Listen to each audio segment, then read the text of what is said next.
Hello everybody, and welcome back to another video. In today's video, I'll be taking a look at the 2024 House elections, and I'll be doing my predictions for all these races. So this is my updated kind of outlook and forecast on the House map. I haven't done one of these in a few months, so I thought it was time we catch up. There are kind of a few asterisks, if I can enunciate correctly, that I do want to lay out before we do this video. So first, there are some maps that are unofficial. At this point, the big three are Louisiana, Alabama, and New York, where they're all going to be redraws that are probably going to be favorable to the Democrats. So if you're a Democrat, the maps are going to be better for you than they were last time, or 2022. And so I'm going to have to account for that in my predictions. I'll do it as we go through here and explain what the new seats are going to look like, but it's going to be kind of an estimate. So especially in New York, where there's going to be a whole new map that's going to be very complicated because it's so many different districts and such a big state, I might be off by one or two, but I'm doing my best.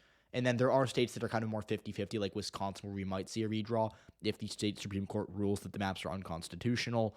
But that is much more up in the air than the other three maps that have already essentially been guaranteed to be redrawn. So I will not be doing, Wisconsin just yet. Same thing with Utah. So that's the first thing. The second thing I want to say is that I'm going to give a lot of benefit of the doubt to the incumbents here, and this will be more apparent as I go out, in this video. But I think incumbencies matter a lot more than people think, and so whenever I'm kind of in doubt about a seat, because we're 11 months away, I'm gonna give the benefit of the doubt to the incumbent party. So those are the two things I wanted to say here, and yeah, let's get into it. This video is gonna be long enough. We don't need an extra long introduction here. So Alabama is the first redraw state. The Supreme Court ruled that its map is illegal because it does not give black voters enough representation, so there's going to be a second majority black seat drawn. Doesn't matter where it's drawn or how it's drawn, it will elect a Democrat. So that's going to be a net gain of one for Democrats in Alabama. Alaska, this is an interesting one because Alaska's obviously a red state. Trump's going to win it again in 2024. But Mary Peltola is the representative for the state. She is a Democrat who won a special election back in August of 2022 and then won the November election by 10%. When ranked choice voting was accounted for. Obviously, that'll stay. I think that ranked choice voting will probably help her because a lot of Republicans are going to rank her number two. She's popular. She's a candidate that I think has a lot of appeal to every ideology within Alaska. But nevertheless, Trump being on the ballot will boost Republicans because he's going to win the state. And so Peltola, I think everyone's expecting her to win by a lot, maybe double digits. I don't think that. I think it'll be pretty close, but she's the incumbent. Like I said, beginning of the video, I'm going to give incumbents the advantages. And also, she did win by 10 last time. I think she'll be good. She's also, in polls, been pretty popular, so there's no reason to think she's in any real trouble right now. Arizona, the 2nd district voted for Eli Crane, the new GOP representative for the seat, by 8%. So he'll win again by probably a similar amount. And then the 1st and 6th are close. I think that they split. I think the 1st goes blue and the 6th goes red. The 6th is kind of an incumbency thing, again, where I'm benefiting Republicans because Juan Ciscomani just won last time, and he'll be running for a second time, running for re-election here for the first time. And so this seat is interesting. Democrats cut off Kirsten Engel last year because they thought she had no chance of winning. And what happened was she actually came really close. She only lost by 1.5%. So had they actually given her more money to run her race, I think she probably would have won. Regardless, Juan Ciscomani, now as the incumbent, is probably going to win because of two things. First of all, Democrats in Arizona in 2022 had a good year. Mark Kelly won by 5% statewide, and Katie Hobbs won the governorship. So Democrats were boosted. Like, Kirsten Engel might have not been funded properly, but she was still boosted by Mark Kelly at the top of the ticket, winning her district by a good. I think Kelly won her seat by 4 or 5 points. So that helped her, and that was not going to happen again. And secondly, this seat is specific. I think it's good for Republicans because to win it, Democrats have to get a good turnout out of Tucson, and that's a city that's really, really problematic for Democrats in 2024 because Biden might do well in the suburbs, like in the 1st district, which is why I have Democrats winning. But in the 6th district, and especially this applies not only to Arizona but to the whole country, I think Biden's gonna have real problems in urban areas, especially with Black and Hispanic voters, because we've seen in the polls, especially with Hispanic voters, that Biden's numbers are dropping fast. And so Trump's not going to win Hispanic or Black voters anytime soon. But what's going to happen is we could see a turnout drop in a city like Tucson. I think that hurts Democrats really a lot. and especially in a marginal seat like the 6th district. So that to me is going to be really, really interesting to watch.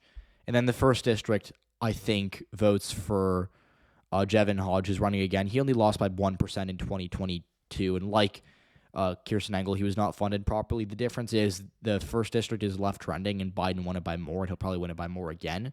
And it's also a seat where I think Democrats don't need as much help from, like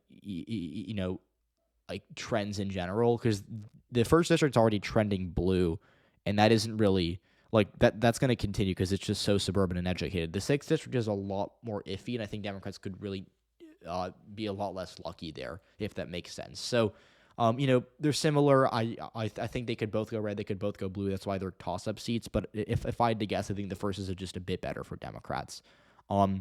California, we're going to try to go I hate doing California because there's so many seats here. For a few of these are safe, first of all, like the 9th and 21st and the 26th. They were like they kind of closed in 2022. That's just because Gavin Newsom did so poorly statewide that it dragged Democrats down all across the state. Biden, I don't think is going to crush it in California in 2024, and I think he'll do better than Newsom, which is not a very low bar. Which is not a very high bar, excuse me. I misspoke. It's like really late at night for me right now, so I'm going to sound like tired and whatnot, but, really, I'm so tired. I can't think of how to transition, but, anything to keep posting House election videos. Anyways, to get back into the predicting side of this, let's talk about the 3rd district. I think Republicans win it. Kevin Kiley won by 7% last time, or in 2022, I should say, and that's sufficient. He was a first-time state senator running. He's now an incumbent. Democrats aren't going to put too much stock into this race because they know it's kind of a reach for them, and it wouldn't really help them in any way unless they've already secured the majority. So he'll be fine this time. The seat is left trending. If Biden does really well, like say Biden wins California by 3 or 4 more points than we're expecting him to win it by, he could win the seat because it is, he only lost it by 2% last time. So it's trending the right way for Democrats, but it's still pretty red. There's a Republican incumbent there. But the two flips I'm going to give them are going to be the 22nd and the 13th. These are kind of the same seats. I'm just kind of, going to refer to them. Same set of circumstances here. They're both double-digit Biden seats in 2020. But Republicans won them narrowly because turnout among Hispanic voters was just so bad. We saw the Hispanic share of the electorate decline in these seats by like at least 10, 15%, probably more. And so as a result of that, Republicans were able to get an electorate that was much more white than the actual seat as a whole. And so once we get any level of, it's kind of like a, just imagine like a I should say number line, but it's really just like a spectrum.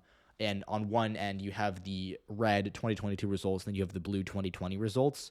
If Democrats get anything just like 1 inch more left, or like more left on the spectrum from 2022, they're going to win because all they needed is just a slight increase in Hispanic turnout, and they're golden. So unless Hispanic turnout is somehow worse than 2022 or on par with it, which is super unlikely just statistically, just because of how much better Hispanic turnout was in 2020, which is already not like a banner year for Hispanic turnout, Democrats should win these seats. Again, you can make arguments about incumbency, but these seats are blue. Biden's going to win them by double digits, and I think Democrats, if they came within 0.4% of winning the 13th with Newsom on the ballot with such bad Hispanic turnout, I think they're going to win it pretty easily in 2024, even if they have a bad year all across California, which is always possible.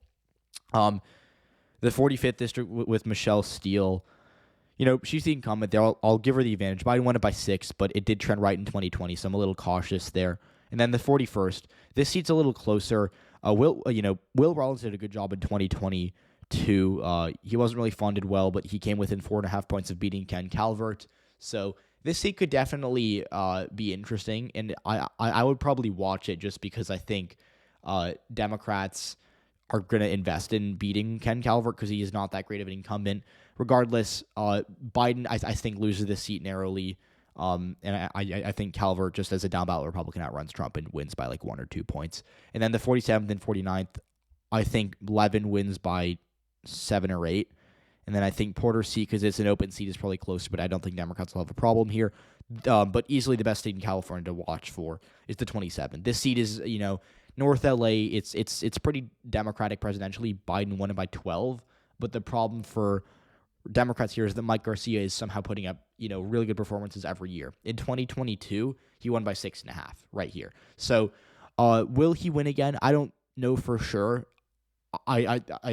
This seat's weird because when you do the math, it's pretty bad for Republicans, but they just keep coming up every year with a victory here. So, incumbency, I'll evaluate. Like I said at the beginning of the video, when in doubt, give it to the incumbent. But this seat I want to watch because unless, from a purely just analytical standpoint, unless Biden does worse than he did in 2020 in the seat, which is unlikely to happen because it's so left-trending in such an educated district, I don't think that Democrats will lose it again. But on the flip side, Mike Garcia won by 6.5 last time, and it was a red electorate, but he won by 6.5.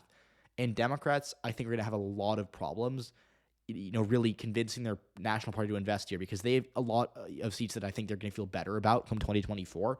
So they might just say, look, could we win? Yeah. Is it worth trying? I don't think so. We're going to invest in other seats. So it's a weird seat. I want to watch it. It's definitely the most interesting seat, I think, in all of California. But for now, incumbency will, trump the other counter arguments I think you could give, which are legitimate. And I think a lot of smart people are picking Democrats to win this seat right now. I don't blame them at all. I see where they're coming from. But for now, we're going to go with incumbency. The 8th district, I think Democrats win it pretty easily. Yadira Caraveo won by, 0.7 to 2022. I think now that she's the incumbent, again, that'll help her. Lauren Boebert, Lauren Boebert, though, oh my God, I would really like to be able to slow down here because I'm going to, by the end of this video, I'm going to be talking so fast that I'm not able to understand what I'm saying. But the 3rd district with Lauren Boebert, I think, stays red. And this is a hot take of mine. I know a lot of people really are picking Democrats to win here. It's kind of the trendy upset pick or kind of trendy just flip pick in general for Democrats. But here's the thing. Lauren Boebert was caught sleeping in 2022. She won by 600 votes, and she did not campaign at all. Whereas Adam Frisch, who is the Democrat, I think did a really good job of running a low-profile campaign that, on one hand was efficient and professional, but on the other hand didn't really kind of put Boebert in a scenario in which she thought that she was in danger, which is why it was kind of an effective sleeper campaign. He's a good candidate. He's going to raise a lot of money this time because he came so close last time, and he's running against such an unpopular GOP incumbent. But at the same time, Trump won the seat by 8 in 2020. I think he'll win it by a good amount in 2024, even if it's by less. And Boebert actually did outrun the Republican candidate for governor last year. She didn't outrun Joe O'Dea, the Senate candidate, but she did outrun Heidi Gaynell, who was the candidate for governor. So she's going to win, I think, narrowly. But she's in trouble in 2026 if it's a Trump midterm. Connecticut, this seat's going to stay blue. Florida, these seats are all weirdly kind of gerrymandered for Republicans, but broadly speaking, Democrats got hosed here in 2022. In the Senate race, they lost by 17. In the governor race, they lost by 19. And with those, top of the ticket performances, it's going to be hard for them to do worse this time. Darren Soto was the Democrat who I think came the closest to losing his seat, and he won by 7. I think he'll win by a little more this time. Obviously, Florida's right trending. I think Republicans will do well there again in 2024, but 2022 was just insane, just such a big anomaly. Either way, there's one seat I want to talk about here, which is the 13th with Anna Paulina Luna. So this is a good way to kind of tell candidate quality. So in the 7th district, the Republicans in the 2022 House races outran the presidential margin by 11. They outran by 10 here, by 14 here, by 9 here, and by 14 here. The one exception was Luna, who only outperformed by 1%. So she's the weakest candidate of all these other Republicans. I think we could identify that easily just by looking at these numbers. And she's also a one-term incumbent. So she doesn't really have the, established profile within our district the way other candidates who have, been there for a couple terms have. And so she's a sleeper to lose. I'm definitely going to say that she could really surprise people by losing. But she's still in the Trump seat, and Trump's going to probably win this seat by similar to how he did last time, which was 7. And I think she'll do enough to hold on. But Democrats, this is an interesting one. Florida's not going to be good for Democrats in 2024. I'm confident Trump's going to win it by a good amount. But this seat could be one to watch because it's suburban. It's not super right trending. And it's really going to be coming down to how independents break. And if they don't like Republicans in 2024, which is always very possible, they didn't like them in 2022. If we see a similar thing again where Democrats do better than expected with independent voters, this seat's in play for Democrats. So that's it, though. I'm going to put that in the lean Republican column. Georgia, this seat, the 2nd district voted for Sanford Bishop by 10. I think he'll win again. And then we go to Illinois. This is a state that I have some hot takes about. Obviously, I think Democrats are going to win the 14th by probably a good amount. I think they'll win the 6th by a similar amount, maybe a little less. But the 17th is going to flip. And I'm not super sure, but I shouldn't say good enough. But I think right now Republicans are probably favored to win it. I'm not super sure about that because it's always a close race here. But Sorensen won by 4 last time. And I really think that even though he's an incumbent, he's not amazing. To me, he gives all, I think he's someone who really is going to have a lot of trouble because in 2022, he had a really big spending advantage over his opponent. And also his opponent, Esther Joy King, lost in 2020, so she's kind of not that great of a candidate. I think Republicans will run someone different next time, which will help them. But Sorensen was able to outspend her and just campaign more efficiently than she was able to just because of that money difference, especially on TV, which is a big part of this. I think Democrats aren't going to have that advantage in 2024 to the extent which they had it in 2022. And Trump lost the seat by 8% in 2020, and Pritzker, I think, won it by a couple points in 2022. I think Trump could win this seat because it's very right-trending, it's very working class, and I think Biden does badly in the cities here. So that's my hot take. It's a Democratic incumbent in a blue seat, but I think that, working class voters trending away from Democrats, Republicans improving in the Midwest, I think this is a good one to flip potentially. Indiana, the 1st district is also, I think, a sleeper flip, but Frank Mervin's just, a good incumbent. He won. I think in my final House video, I think I had him only winning by like a point. So we're not going to make that mistake again.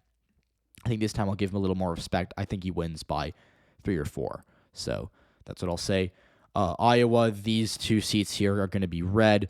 The first and second, Trump won them by 3 and 4.5. That's going to be sufficient for Hinson and Miller Meeks to win again. This district over here, the 3rd district is, close. Trump only won it by 0.3 in 2020. I think he will probably win it by a similar amount, maybe a little more. But, Nunn's an incumbent, and Cindy Axne I don't think is running again. So we're going to say that this seat stays red. It's going to be close, obviously. Iowa's a weird state. They'll give off weird election results every now and then. But for now, I'm going to say it stays with the GOP. Kansas, Therese Davids won by she won by 12. I think she'll win by a good amount again.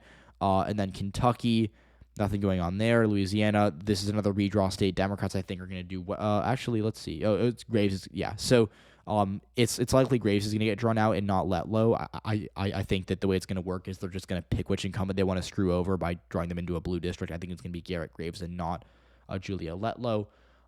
Either way, though, this seat will stay with either way, this one of these seats is going to flip. Doesn't matter which one it is, really. It's just a Democratic pickup. Either way. Maine, Jared Golden, I had him losing last time. I had him losing in 2020. So I'm 0 for 2 on him. Maybe if I pick him to win this time, he's going to lose. But I'll be honest here. I think he holds on. Look, Jared Golden is definitely going to be one to watch because he won by 6.1% in 2022 in a Trump plus 6 seat from last time. And he did that pretty easily. He wasn't really contested by the GOP. So if they decide to, contest him and try to knock him off, I think it's viable. I think that could happen. But at the same time, he's a good incumbent. I'm not sure if they're going to want to do that. And Maine's weird. They, the 2nd district is Republican presidentially. Trump's going to win it again. But they do they do really seem to like Jared Golden up there. And they've done that every, past election cycle. So why would they change? Maryland, the 6th district is an open seat because I believe David Trone's running for U.S. Senate. Trump or Biden plus 10 seat, I think Democrats hold on to it by a good amount because it's also left-trending. Democrats did really well here in 2020, and I think they'll do well again. Massachusetts, nothing going on there. Michigan, got some interesting ones. The 8th district is safe because it was won by Dan Kildee by 10% in 2022, but he's retiring, so this seat's definitely back in play. I think Democrats hold on to it very narrowly, but it's going to be this is kind of like the Illinois seat that I talked about. It's working class. Democrats could fall in the urban areas like Flint specifically, as well as Saginaw. Because again, these are cities that have declining populations. Democrats need turnout from, working class voters here that haven't really been favorable to them in recent years. I think that this seat is a sleeper flip. I'll say it's blue for now because Biden will probably do okay in Michigan next time, but Republicans could definitely win this. Same with the 7th district. I'm going to put this in the tilt. You know what? Should we give it to the This is it I don't really have any opinions on because Slotkin's running for, I don't know. I guess I'll say it goes blue because Slotkin's running for Senate. And she will probably carry Democrats over the edge here just because she's running for Senate. But it doesn't. This seat is just so close. It's just kind of a toss-up seat with no clear candidate emerging to be the front runner. So come back to me on that one for real takes. And then the 10th, which a lot of people are picking Democrats to win because they didn't really spend here and they only lost by 0.5%. That being said, John James is now the incumbent. I think that he'll win again. And also, Michigan, Trump's going to do well here. Democrats did well in Michigan in 2020 because Whitmer won by so much to the top of the ticket. They're not going to have that same effect, kind of pulling them across the finish line in these districts. So Trump will probably win this seat. He won it by 1 in 2020. I think he'll win it by 3 or 4 next time, maybe more. That'll give John James enough leeway to win. Minnesota, this seat here, Angie Craig, she won by a good amount in 2020. Yeah, in 2022, she'll be fine. And then Mississippi, nothing going on there. Missouri, I'm going to say the second is likely, but other than that, I don't really have any takes here. Montana, this first district is going to be interesting because Ryan Zink will run for re-election. He actually didn't really do that well in 2020. In 2022, he only won by 3 in a Trump plus 7 seat. So he actually underperformed in a year that was pretty good for Republicans broadly. And, Montana's weird. They always kind of do things, at a very local level in House and Senate and governor elections. So there's always that element of surprise in Montana. I don't want to, downplay that. But at the same time, there was no really banner election for Democrats to kind of rally behind in 2022. And they still did really, really well here. So I think Zink is probably favored to win, but it's going to be close. And I think having Tester on the ballot is going to help Democrats to be competitive here. Nebraska, I think Don Bacon loses. He's a good incumbent. He's been winning for a while. I was kind of like Mike Garcia of the Plains region, I guess you could say, because he did win in a pretty blue district last time, but he didn't win by as much as I think a lot of people were expecting. I think a lot of people thought he was going to win by 8 or 9. He only won by 3. So, it wasn't by any means a slam dunk. And also, the margin by which he actually outperformed was at its worst in 2022, because in 2020, he won by 4 in a Biden plus 7 seat. So he outperformed by 11. But in 2022, he only won by 3. A seat, the Republican candidate for governor, who was it? It wasn't, I'm already forgetting who the Republican, it wasn't Pete Ricketts. He's the old governor. Yeah, I don't know who the governor of Nebraska is. I'm in trouble. But that guy, the Republican, won the seat by 1%. So Bacon did worse in comparison to how he's usually done. I think that's kind of a warning sign for him because his crossover is kind of shrinking. Voters who are, voting for Democrats are starting to, not vote for Don Bacon as they've done historically. And so for that reason, I'll say he is the narrow underdog here. But he's a good incumbent, could definitely come back and win. Nevada, these seats are all lean D. They're all basically the same partisanship. Trump or Biden plus 8, Biden plus 7, Biden plus 8. They're similar. I think they're all going to vote the same way, barring a big upset in Nevada with Trump winning statewide by 3 or 4 points. I think they're all going to be fine. And then New Hampshire, these 2 seats, they're pretty interesting. Custer won by 12 in 2022. I think she'll win by a bit less this time just because Trump's going to get rural voters out more so than Don Bolduc did in 2022. But, it's not really one to watch. But the first district is also not really going to be that close. Pappas won by, Pappas actually, I don't know where I read this, but I read this back after the elections, was that Pappas actually fully expected to lose this race. He ended up winning by 8. So I don't know why he was thinking that. But I believe he had some bad internal polls showing him down to Caroline Leavitt, who is the GOP candidate in the New Hampshire, in that district last year. But he won by 8. I don't know why he'd lose this time. New Jersey. This is one I like to talk about. The 7th, I think, flips. Tom Keene is a good incumbent. Don't get me wrong, but he only won by 3, and that might seem like a pretty decent showing for a non-incumbent in a Biden seat. But New Jersey was red last year, 2022, where it's been a year. But like this is my point here. New Jersey was a pretty red House electorate overall. The House Republicans combined for a much better share of the vote than Trump got in 2020, and so when you adjust Keene to doing that, he would have lost in a Trump in 2020 electorate, and so uh, we can kind of assume that we're going to see a 2020 electorate because this isn't a seat where Democrats need like good turnout from urban areas or from young voters. Like this isn't like a university seat. It's not like a seat where Democrats need to get really good 2020 level numbers of Hispanic or Black voters. They just need to do well in the suburbs like they've been doing for the past 4 or 5 election cycles. And so, assuming that happens, I think they're going to be fine beating Tom Keene because again, he didn't do all that well when you adjust for turnout and adjust for just statewide partisanship. And also, Democrats, I think, are going to really target New Jersey in 2024 because they know they need to sweep the Northeast to kind of get back some momentum. Tom Keene is a good incumbent. I wouldn't be shocked if he wins, but, kind of an upset pick that I think he loses. New Mexico, Gabe Vasquez, I think is going to be decent here. He won by 1% as a non-incumbent in 2022 in a seat that voted for the Republican candidate for governor. So he's a good, he's shown ability to outperform. And I think that he's going to do well enough to hold on in 2024, even if it's a little closer than people think. Now, New York, this is the one that I don't really want to talk too much about because obviously it's important, but there's going to be a redraw. I think Democrats are likely to win the Staten Island seat here with Nicole Maliotakis. I think they're going to redraw it. I think Long Island's are going to win both of these seats just because this is the Santos special election seat. This is the seat they're going to win back at either way. I think Zeldin seat they get redrawn to maybe narrowly flip back, but I'm not sure. I think we could be cautious here. I think we could give it to the GOP. And this seat's going to be kind of a vote sink. And then going upstate or not upstate, I do not believe Westchester is upstate for the record. That's a terrible take. If you think Westchester is upstate, what are you doing? But 17th and 18th, I think we're going to go blue.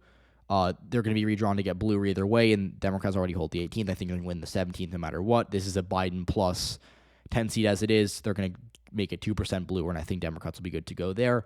And then these two seats upstate are I think are going to be less of a sure thing, but I think Democrats are going to win them. And then they're going to maintain 3 GOP states or seats upstate. Now, could I be wrong on some of these? Yeah, Democrats could be more aggressive. They could try to draw out like one more GOP incumbent. Like they could try to draw out Langworthy in the 23rd by just kind of because the thing is, Democrats have a good amount of wiggle room in New York because there are a lot of universities that are like Cornell University is right here. It's very progressive. Binghamton's over here. Syracuse is up here. UB, Rochester. There's a lot of kind of like blue dots sprinkled around here. And a lot of them are like Ithaca, New York, Cornell, super progressive area. Democrats can net so many votes out of that by just drawing it into another district. So Democrats can kind of do this however they want. They can do it strategically, and they can kind of make weird seats upstate that are going to lump in. Like you can draw districts that are like, you grab Cornell, you grab Binghamton, you grab Syracuse. Like you just grab college areas, and you kind of draw one big mega college university district, and it goes blue. So you can do a lot of things upstate if you're a Democrat in New York. And I think they're going to find a way to draw, obviously try to maximize the amount of seats they're going to be able to win. How they do that, I'm not sure. I'm not on the committee, and I don't have the energy to kind of think it through right now at 1 a.m. But what I will say is this. Democrats are going to be aggressive here, and I think they're going to really try to take as many seats upstate as they can. In Long Island, I think they're going to be a bit more conservative just because the elections there were so bad for them in 2022, and I think there are some trends that could be accounted for. They might want to play it a bit safer, but upstate New York is going to be really, really interesting, I think. North Carolina, this is another redraw state that I didn't mention at the beginning of the video. They've already put it in here, but the way these are going to work, it's going to be kind of hard because we don't really have, right, see the end / we don't know how these seats voted. I'm just going to kind of try to eyeball it here. I think Davis wins again, and I think the 13th, Wiley Nickel probably goes red if I had to guess. I could be very wrong. It's just me guessing based on what we're going to see here, but I think this is what's going to happen because these are obviously blue packs, and, this is where Charlotte is, this is where Raleigh is, and then Durham's up here. So I think that's fine. And then the first, is mostly maintained because it's a plurality black seat that it has to be maintained for it to be legal. So I think Don Davis holds on there very narrowly. And then the rest of these, I really don't know if how this seat is partisan wise. So I'm just going to guess it's going to be Republican. I could be totally wrong because I don't know the numbers, but just assume that it's Republican for now. Ohio. So this one's going to be interesting, I would say, especially in the 13th, because Democrats. So the 13th was good for Democrats last time because they got good enough turnout out of Akron and also did really well with independent voters in this seat. And so Sykes was able to outrun Biden by almost 3 full points, which is really impressive because she was in a much better year in a state that's rapidly right trending.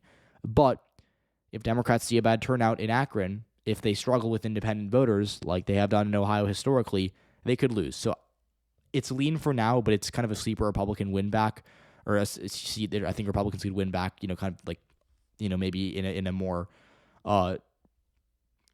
maybe a more unexpected way. And then the first, I think the seat's going to stay blue. And then the one other seat that I think is interesting is where is it? The 10th district, Mike Turner. No, where's, yeah, it's the 10th. Yeah, I'm right. It's this seat up here, which is where Dayton is. It's kind of a more left-trending seat in the Valley. This seat is going to be likely Republican. Democrats in 2022, they lost it by, let's see, how much did they lose it by? Yeah, they lost it by 23 because they didn't really contest it, but it only voted for Trump by 4 points in 2024. So, give Democrats some better trends here. And I think they're in play, but for now it's going to be pretty red. But this seat's kind of the one. I think it's going to fly under the radar just because it was so red in 2022, but it could definitely narrow up in 2024. Oregon.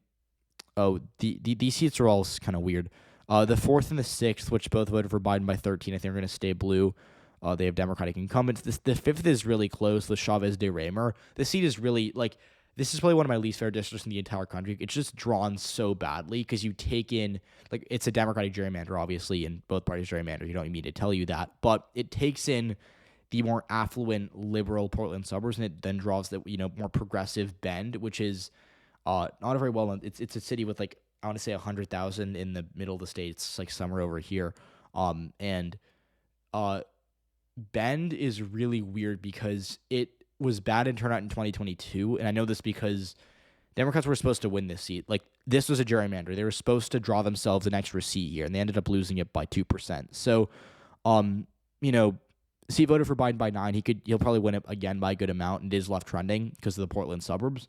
But Chavez Dramer is a good incumbent, and Democrats are running, the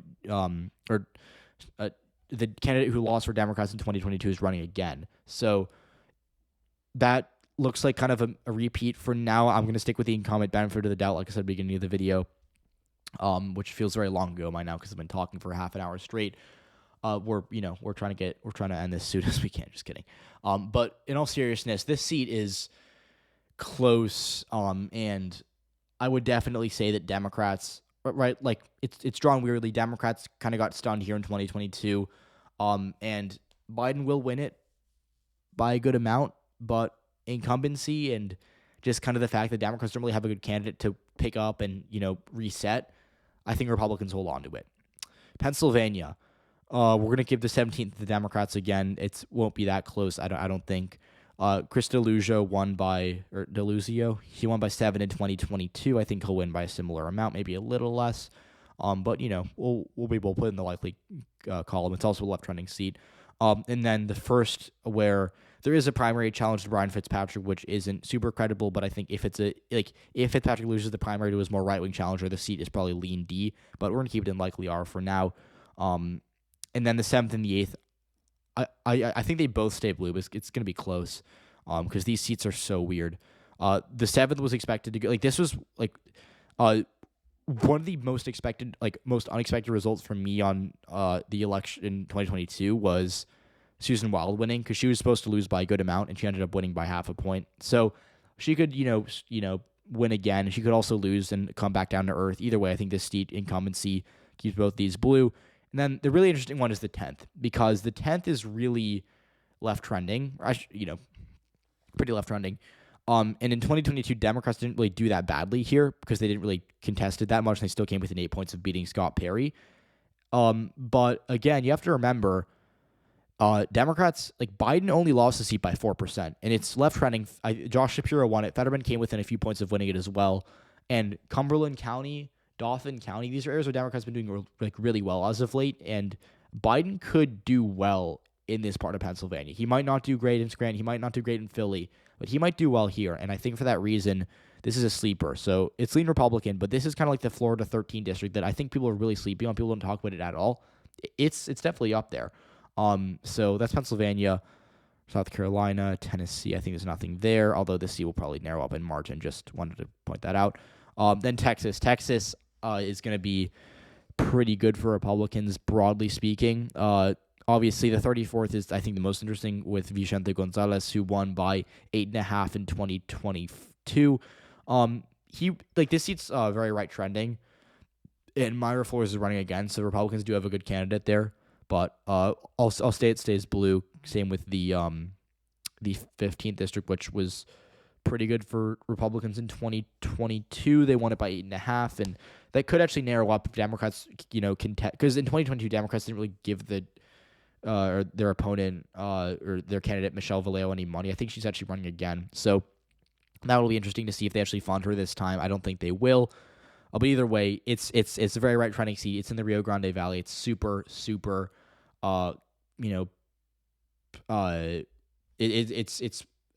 I think one of the most Hispanic seats in the country at over 80% Hispanic, if I'm recalling correctly. So this seat's going to be a seat where I think Democrats, if they have a resurgence with Hispanics, they're competitive, because Biden or Hillary Clinton did win this in 2016. Biden narrowly lost in 2020, and it's right trending. But if Democrats, have a, kind of 11th hour surge among Hispanic voters in Texas, I think they win it back, but that's obviously unlikely to happen. So that's the GOP victory there. And then Utah, potential redraw. We're not going to talk about that just yet because it's not likely. And then Virginia, this is another good one to talk about. I think Democrats are going to hold on to the 10th, and I think that the 7th, which is being vacated because Spanberger's running for governor, she's going to be, this seat could definitely flip to Republicans if they play their cards right, but the problem is it's left running and it's also very suburban, so Republicans might not really want to invest here. It's borderline likely. I'll put it in lean to be safe, but again, if we're being honest, this seat could get really good for Democrats because it's left running. Like I said, it's educated, it's wealthy. It kind of fits the exact criteria you'd expect a left running seat to really embody. And so for that reason, Democrats are probably going to feel good here just because of the trends, and Republicans might not challenge it. But on the flip side, Democrats don't really have a candidate that's emerged yet, and I think that this seat could definitely be a sleeper to be close. I don't think Republicans have a path to victory here in a presidential year, but I think it could be close. So we'll put it lean to be cautious. And then the second is going to be also very close. Trump lost a seat by 2% in 2020. He'll probably lose it by a little more next time. But Jen Kagan's did a good incumbent. She outran, she won by 3.5 against an incumbent Democrat, Elaine Luria, who's not running again, I don't believe. So we're going to say, because Democrats don't really have a candidate here, because Kagan's is a good incumbent, I think she holds on and is kind of like another one of those Republicans that is able to, last a little longer in a suburban seat that is blue, but still will like to elect Republicans down ballot. So that's what she's going to do. Washington, the 8th is going to stay blue with Kim Schreier. And then the 3rd, this is going to be a good one. Joe Kent's running again, and he was the one who lost to Marie Gluesenkamp-Perez initially in 2022 in a Trump seat. So if Kent gets the nomination, I think it's game over for the GOP. I think they're destined to lose if Kent wins the nomination again and runs against Perez.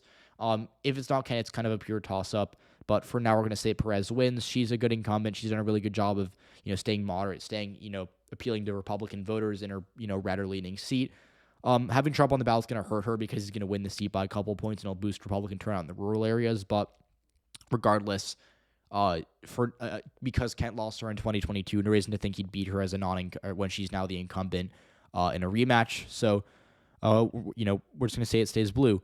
Wisconsin, I think these are the final 3 seats we've got, or I think I'm missing. I think we're missing one of them then maybe.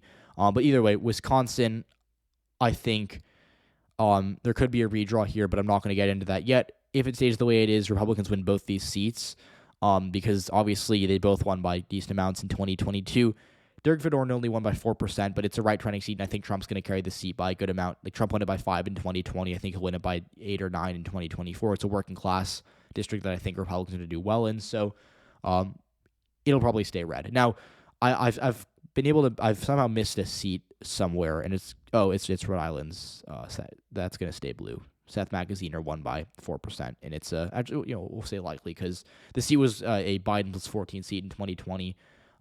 Democrats did pretty poorly. Oh my God, the Republicans ran a good campaign here, and Democrats actually underperformed by a good amount in 2022. But the Republican who ran, Alan Fung, isn't running next time, and Democrats now have an incumbent here that's going to be well established. I think they're going to be fine. So that's the prediction for now. 223 Democrats, 212 Republicans. I think it's a bit better for Republicans than what I last had, just because I think that Trump's going to do a little better nationwide than people were initially expecting, and because I think Biden's going to hurt Democrats, especially in urban areas that need turnout.